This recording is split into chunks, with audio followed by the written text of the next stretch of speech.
sponsored by the IF division at the board and the New York Fed. It's also the inaugural conference in the board's new conference center. So I have been appreciating your all's appreciation, those of you who are here, about the beautiful new surroundings, and also your understanding as we work out the kinks of the new hybrid system in this, this beautiful center.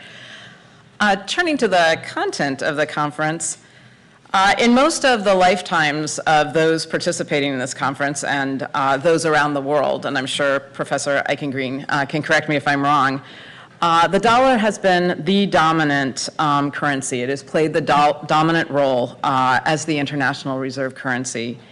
And I think no more time than these very changing times has it been as important to understand what that means for the US and for the world in the past and in the present, economically, financially, and geopolitically, and related to financial stability. And what we learned yesterday, and I'm sure we'll see today, is that even understanding the past and the present leaves a lot of room for debate. There's a lot that we don't quite understand. We're bringing new data and new tools and a new perspective to that understanding. But even as we understand what's going on now, the landscape is changing. And today we're going to talk about that changing landscape even more than we did yesterday. Yesterday we talked about the facilities that the Fed has put in place that will actually probably change some of the landscape of the international role of the dollar and the dollar funding markets. But more broadly, geopolitical developments and technology are also changing the international role of the dollar. But one constant, as we think about the international role of the dollar, past, present, and future, is the importance of strong institutions and stable and strong macroeconomy for the international role of the dollar.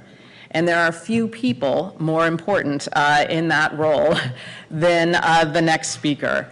It is my honor and privilege to introduce the Chair of the Federal Reserve, Jay Powell. Thank you.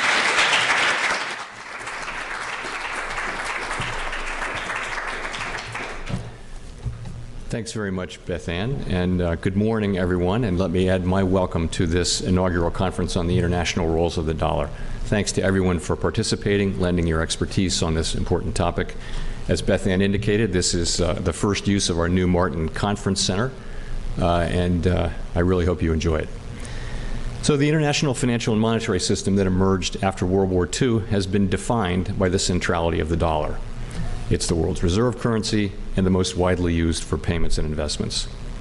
As outlined in recent work by Federal Reserve Board staff, this global preeminence has been supported by the depth and liquidity of U.S. financial markets, the size and strength of the U.S. economy, its stability and openness to trade and capital flows, and international trust in U.S. institutions and the rule of law. And Professor Barry Eichengreen will expand on some of these themes later today, later this morning, I guess. The dollar's international role holds multiple benefits. For the United States, it lowers transaction fees and borrowing costs for U.S. households, businesses, and the government. Its ubiquity helps contain uncertainty and, relatedly, the cost of hedging for domestic households and businesses. For foreign economies, the wide use of the dollar allows borrowers to have access to a broad pool of lenders and investors, and that reduces their funding and transaction costs. The benefits of the dollar as the dominant reserve currency have, of course, generated an extensive academic literature, and yesterday's paper on the Treasury market by Alexandra Tabova and Frank Warnick extends that work in meaningful ways. The Fed's strong commitment to our price stability mandate contributes to the widespread confidence in the dollar as a store of value.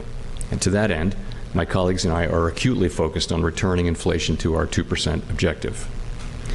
Meeting our dual mandate also depends on maintaining financial stability. Our commitment to both the dual mandate and financial stability encourages the international community to hold and use dollars. The wide use of the dollar globally can also pose financial stability challenges that can materially affect households, businesses, and markets.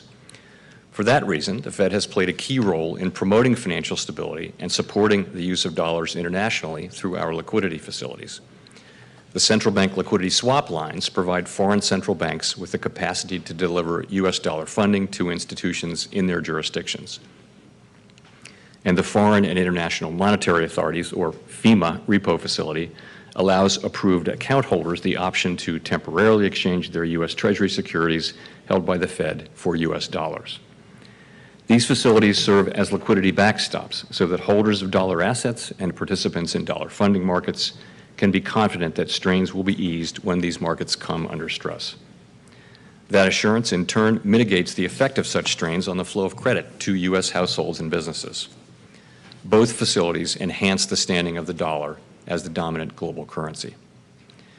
The swap lines were extensively used during the global financial crisis, the 2011 euro area debt crisis, and the financial turmoil at the outset of the COVID-19 pandemic in 2020.